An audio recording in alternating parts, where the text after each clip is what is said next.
Bulletin में सबसे पहले आपको बताएं कि फुटबॉल वर्ल्ड कप का टाइटल स्पेन ने जीत लिया। फाइनल में दिफाई चैंपियन अर्जेंटीना को 1-0 से शिकस्त दे दी। स्पेनिश टीम 16 बरस बाद मेगा इवेंट में जीतने में कामयाब हुई है। न्यूयॉर्क में खेले गए फैसलाकुन मार्के के पहले हाफ की इब्तिदा में स्पेन की टीम छाई रही, जिसने दिफाई चैंपियन टीम के गोल पर कई हमले किए लेकिन सबकत हासिल न कर सके। इस हाफ में स्पेन का दिफा इतना मजबूत रहा कि अर्जेंटीना को हरीफ टीम के गोल पर एक भी शॉट लगाने का मौका न मिल सका। वक्फे पर मुकाबला बगैर किसी गोल के बराबर रहा। दूसरे हाफ में भी यही सूरत हाल रही। खेल का मुकर्रर वक्त खत्म होने से कबल स्पेन के खिलाड़ी पर फाउल करने के सबब अर्जेंटीना के फर्नांडिस को रेफरी ने रेड कार्ड दिखाकर मैदान से बाहर भेज दिया, जिसके बाद अर्जेंटीना की टीम को बकिया वक्त में 10 खिलाड़ियों से खेलना पड़ा। अर्जेंटीना की टीम इस हाफ में भी स्पेन के गोल की जानिब एक शॉट भी नहीं लगा सकी। खेल का रेगुलर टाइम बगैर किसी गोल के खत्म हो गया। इजाफी वक्त के पहले हाफ में भी मुकाबला बराबर रहा। फिर आया इजाफी वक्त का दूसरा और फैसलाकुन हाफ, जिसकी इब्तिदा में ही स्पेनिश खिलाड़ी फेरन टोरेस को गोल करने का मौका मिल गया, जो उन्होंने ज़ाया नहीं किया। खसारे में जाने के बाद अर्जेंटीना के खिलाड़ियों ने उसे पूरा करने की बहुत कोशिश की, मगर वो कामयाब न हो सके। यूं दिफाई चैंपियन टीम 1-0 से शिकस्त के नतीजे में एजाज़ बरकरार न रख सकी और स्पेन की टीम 16 बरस बाद दूसरी मरतबा चैंपियन बन गई। फुटबॉल वर्ल्ड कप के फाइनल में अर्जेंटीना की शिकस्त के साथ ही आखिरकार गोल्डन बूट अवार्ड हासिल करने की दौड़ भी खत्म हो गई। ये एजाज फ्रांस के स्टार खिलाड़ी एम्बापे के हिस्से में आया, जिन्होंने मेगा इवेंट के इस एडिशन में 10 गोल बनाए। वो 2 मरतबा ये अवार्ड हासिल करने वाले पहले खिलाड़ी भी बन गए। इवेंट में तीसरी पोजीशन के मैच के अख्ताम तक गोल्डन बूट अवार्ड की दौड़ में 2 खिलाड़ी शामिल थे। एक फ्रांस के एम्बापे, जिन्होंने ब्रॉन्ज मेडल मैच में इंग्लैंड के खिलाफ 2 गोल करके की तादाद 10 तक पहुंचा दी थी। 4 असिस्ट भी उनके हिस्से में थे। दूसरे थे मैसी, जिन्होंने 4 असिस्ट तो कर रखे थे, मगर उनके गोल 8 थे। इम्कान था कि वो फाइनल में अपने गोल की तादाद में इजाफा करेंगे, मगर ऐसा ना हो सका। यूं एम्बापे मुसलसल दूसरे एडिशन में भी सबसे ज़्यादा गोल करके ये अवार्ड ले उड़े और 2 मरतबा ये एजाज़ हासिल करने वाले पहले खिलाड़ी भी बन गए। 2022 में उन्होंने 8 गोल करके ये नाम जीता था। एम्बापे अब वर्ल्ड कप फुटबॉल की तारीख में सबसे ज़्यादा गोल करने वाले खिलाड़ी भी बन गए हैं। इस एडिशन के बेहतरीन खिलाड़ी का अवार्ड स्पेन के कप्तान रोड्री ने गोल्डन बॉल हासिल करने की सूरत में पाया।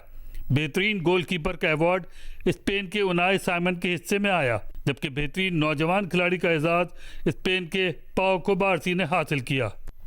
वज़ीर आज़म शहबाज शरीफ ने स्पेन को फुटबॉल वर्ल्ड कप में शानदार फतह पर मुबारकबाद पेश की है। एक बयान में वज़ीर आज़म ने कहा कि हिस्पानवी टीम ने टूर्नामेंट में गैर मामूली महारत, इत्तेहाद, नज़्म ज़ब्त और बेहतरीन टीम वर्क का मुजाहिरा किया। ट्रंप और अमरीकी अवाम को तारीखी टूर्नामेंट के मिसाली इंतजामात, कामयाब मेज़बानी पर मुबारकबाद पेश करते हैं। एक बयान में वज़ीर आज़म ने कहा, हिस्पानवी टीम ने गैर मामूली सलाहियत का मुजाहिरा किया। मैक्सिको, कनाडा की हुकूमतों और आवाम को भी फीफा वर्ल्ड कप के मुश्तरका मेज़बानी पर खिराज तहसीन। फीफा के सदर जियानी इन्फिनिटो और पूरी फीफा टीम को इस अजीम इवेंट के कामयाब इनेकाद पर सराहता हूँ। एक बार फिर फीफा वर्ल्ड कप ने हमें याद दिलाया कि खेल एक आलमगीर ज़ुबान है, ऐसी ज़ुबान जो सरहदों से बालातर होकर इंसानियत को जोड़ती और मुतासिब करती है। दुआ है दोस्ती, इत्तेहाद और यकजहती का ये जज्बा आखिरी सीटी बजने के बाद भी हमेशा हमारे साथ रहे। ईरान पर अमेरिका के मुसलसल 9वें रोज़ भी हमले जारी। अमेरिकी सेंट्रल कमांड के मुताबिक ईरान के खिलाफ मुसलसल 9वीं रात भी फ़ज़ाई हमले, ईरानी फ़ौजी कमांड सेंटर्स, फ़ज़ाई दिफाई निज़ाम, साहिली निगरानी के मराकज़, मिज़ाइल और ड्रोन लॉन्चिंग साइट्स, बहरी तनसीबात और मवासलाती नेटवर्क को निशाना बनाया गया। सेंटकॉम का कहना है कि इन हमलों का मकसद ईरान की आबनाए होर्मुज़ में तिजारती जहाज़ों और शहरी बहरी अमले को निशाना बनाने की सलाहियत को मज़ीद कमज़ोर करना है।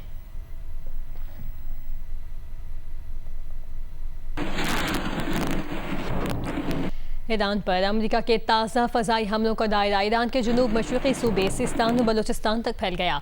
रिपोर्ट्स के मुताबिक सूबा खुज़स्तान में 2 अहम बंदरगाही शहर माशहर और बंदर इमाम को निशाना बनाया गया। Tabriz, Bushehr, Hormozgan, Jask, Sirik, Chabahar, कोनाट समेत कई अहम इलाकों को निशाना बनाया गया। ईरान की नीम सरकारी खबर एजेंसी के मुताबिक अमेरिका ने जुनूब मगरबी ईरान के शहर खरमूज के एक इलाके पर हमले के नतीजे में शहर के बाज़ हिस्सों में बिजली की फराहमी मुअत्तल हो गई।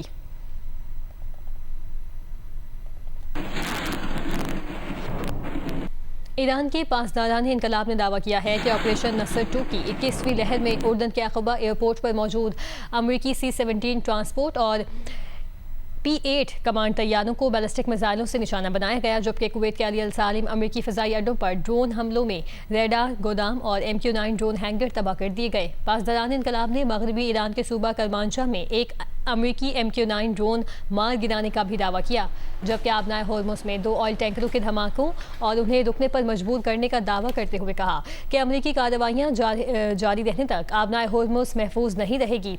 कुवैती हुकाम का कहना है कि ईरानी हमलों से शहरी तनसीबात बशमूल पानी साफ करने का एक प्लांट मुतासिर हुआ है। दूसरी जानिब बहरीन में हमले के पेश नज़र खतरे के सायरन बजा दिए गए, जबकि अमरीकी सिफारतखाने ने अपने शहरियों को मोहतात रहने की हिदायत कर दी है।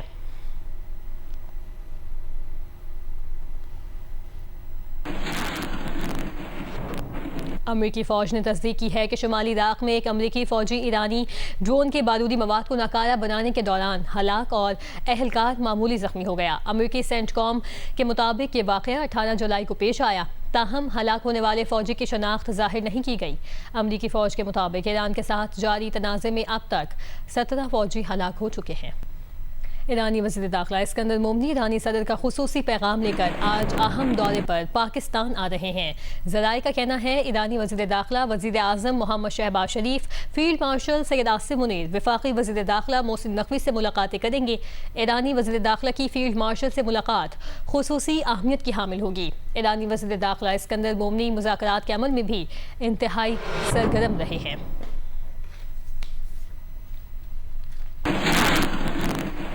शारजा से कराची आने वाली K2 एयरवेज की परवाज़ के समंदर में गिरने के वाक़े की तहकीकात जारी हैं। Bureau of aircraft safety investigation ने उर्माना के करीब फ़ज़ाई और समंदरी जायज़ा मुकम्मल करते हुए तैयारे के मेंटेनेंस रिकॉर्ड, मिलने वाले मलबे और अमले के एक रुकन की अशिया का भी मुआयना कर लिया है, जबकि ब्लैक बॉक्स, इंजन्स और अमले की तलाश के लिए गैर मुल्की माहिर कंपनियों की खदमात हासिल करने पर भी गौर किया जा रहा है। शारजा से कराची आने वाली K2 एयरवेज की परवाज़ के हादसे की तहकीकात तेज़ी से जारी है और इस सिलसिले में bureau of aircraft safety investigation मुख्तलिफ पहलुओं से शवाहिद का जायज़ा ले रहे हैं। पाकिस्तान एयरपोर्ट अथॉरिटी के मुताबिक तहकीकाती टीम ने उलमाना के मकाम पर फ़ज़ाई सर्वे करते हुए इस बात का तफसीली जायज़ा लिया है कि तैयारा दौरान परवाज़ किस तरह बुलंद फ़ज़ाई सतह से समंदर में जा गिरा। ज़राए का कहना है कि तहकीकाती टीम ने तैयारे के मेंटेनेंस रिकॉर्ड की जाँच पड़ताल भी मुकम्मल कर ली है, जबकि समंदर से मिलने वाले मलबे और अमले के एक रुकन इंजीनियर हामिद के बैग से बरामद होने वाली अशिया का भी फोरेंसिक और तहकीकी जायज़ा लिया जा रहा है।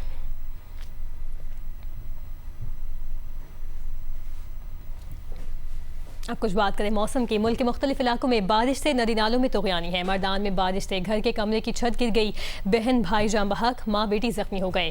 खैबर में सैलाबी रेले में 2 गाड़ियां बह गई, मुतादिद अफराद सवार थे। तलाश के लिए रेस्क्यू ऑपरेशन जारी है। जफरवाल में बारिशों के बायस नाला डेक में पानी की सतह बुलंद होने का खदशा है। जिला इंतजामिया ने हाई अलर्ट जारी कर दिया है। खैबर के इलाके लंडी कोतल समेत दीगर बाला इलाकों में बारिश के बायस बरसाती नालों में तुग़यानी आ गई। सैलाबी रेले में 2 गाड़ियां बह गई। जकरिया मस्जिद के करीब कार सैलाबी रेले में बह गई। मकामी लोगों ने ड्राइवर को रस्सियों की मदद से निकाला।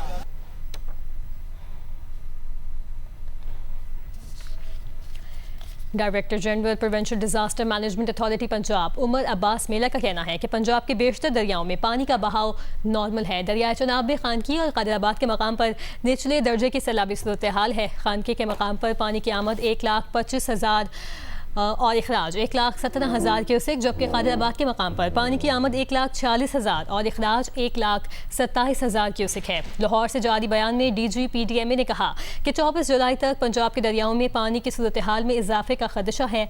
दरियाए दावी और चनाब से मुल्हका नालों में भी सैलाब की वार्निंग है। लीला गाजी खान के रोद कोहियों में भी फ्लैश फ्लडिंग का खदशा है।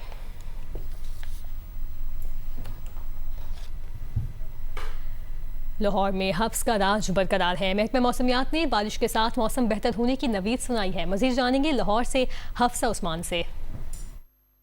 जी बिल्कुल, लाहौर का मतला इस वक्त जुज़वी तौर पर अबरआलूद है। हब्स की शिद्दत में जो है वो बहुत ज़्यादा इजाफा हो गया है। गुज़श्ता रोज़ भी हमने देखा कि बहुत ज़्यादा हब्स था। आज भी सुबह सवेरे से जो है वो हब्स की शिद्दत में इजाफा होता चला जा रहा है कि खुल के सांस लेना भी जो है वो महाल हो चुका है। हवा इस वक्त जो है वो 15 किलोमीटर फ़ी घंटा की रफ्तार से चल रही है, लेकिन हवा का एहसास जो है वो बिल्कुल नहीं हो रहा। इस वक्त जो दर्जा हरारत रिकॉर्ड किया गया है वो तकरीबन 35 डिग्री सेंटीग्रेड रिकॉर्ड किया गया है, जो ज़्यादा से ज़्यादा 40 डिग्री सेंटीग्रेड तक जाने का इम्कान ज़ाहिर किया जा रहा है। और इस वक्त जो गर्मी की शिद्दत का एहसास है वो 45% तक जो है वो गर्मी की शिद्दत का एहसास जो है वो महसूस किया जा सकता है। महकमा मौसमियात की जानिब से ये खुशखबरी भी दी गई है कि 19 जुलाई से लेकर 23 जुलाई तक जो है वो मानसून का एक स्पेल मुल्क में दाखिल हो रहा है, जिसकी वजह से मुल्क भर में जो है वो बारिशें होंगी, जिससे मौसम कदरे बेहतर हो जाएगा। जी, पेशावर में कहीं बूंदाबांदी तो कहीं बारिश का सिलसिला वक्फे वक्फे से जारी है। बारिश के बायस शदीद गर्मी और हफ्स में कमी हुई है। मजीद जानेंगे जियो न्यूज़ पेशावर की नुमाइंदा उदुबा इब्राहिम से। जी, पेशावर में मतलब मुकम्मल तौर पर अबरआलूद हैं, काली घटाएं छाई हुई हैं। सुबह से पेशावर के मुख्तलिफ मकामात पर वक्फे वक्फे से हल्की बारिश का सिलसिला जारी है। हवाएं नहीं चल रही, जिसकी वजह से अब भी हब्स का एहसास है। ताहम गुज़िश्ता कई दिनों से जो शदीद हब्स और गर्मी का राज था उसमें कमी वाक़ई हुई है। महकमा मौसमियात के मुताबिक आज कम से कम दर्जा हरारत 30 डिग्री सेंटीग्रेड रिकॉर्ड किया गया है, जबकि आज ज़्यादा से ज़्यादा 38 डिग्री सेंटीग्रेड तक बढ़ने का इम्कान है। हवा में नमी का तनासुब 80% रिकॉर्ड किया गया है। महकमा मौसमियात का कहना है कि सूबे में सबसे ज़्यादा बारिश काकूल में 93% रिकॉर्ड की गई है, बालाकोट में 87% रिकॉर्ड की गई है, मालम जब्बा में 41 और अपर दीर में 27 मिलीमीटर बारिश रिकॉर्ड की गई है। महकमा मौसमियात का कहना है कि पेशावर समेत खैबर पख्तूनख्वा में बारिश का ये सिलसिला आइंदा हफ्ते तक वक्फे वक्फे से जारी रहने का इम्कान है। जी, सहराए थर के मुख्तलिफ इलाकों में हल्की बूंदाबांदी से मौसम काफ़ी बेहतर हो गया है। मुमकिन कहत साली के खदशात के पेश नज़र मकामी आबादी की जानिब से बाराने रहमत के लिए नमाज इस्तिस्क़ा भी अदा की जा रही है। मज़ीद जानेंगे जियो न्यूज़ के नुमाइंदे अब्दुल गनी बजीर से। जी बिल्कुल, सहराए थरपारकर में भी मौसम ने अंगड़ाई लेना शुरू कर दी है। इस वक्त आसमान पर बादलों का राज है और थर के मुख्तलिफ इलाकों इस्लाम कोट, डिप्लो और मज़ाफ़ाती इलाकों में सुबह से ही हल्की हल्की बूंदाबांदी का सिलसिला जारी है, जिसके बायस थरी बाशिंदों की मज़ीद बारिशों की उम्मीद पर नज़रें भी आसमान की तरफ उठी हुई दिखाई दे रही हैं। न सिर्फ यह बल्कि थरी रिवायात के मुताबिक बारिशों की मज़ीद उम्मीद के लिए खैर व खैरात का सिलसिला भी शुरू कर दिया गया है, बल्कि नमाज इस्तिस्क़ा का भी मुख्तलिफ मकामात पर एहतमाम किया जा रहा है। महकमा मौसमियात का कहना है कि आज से अगले 2 से 3 रोज़ तक थरपारकर के मुख्तलिफ इलाकों में मूसलाधार बारिशों का कवी इम्कान नज़र आ रहा है।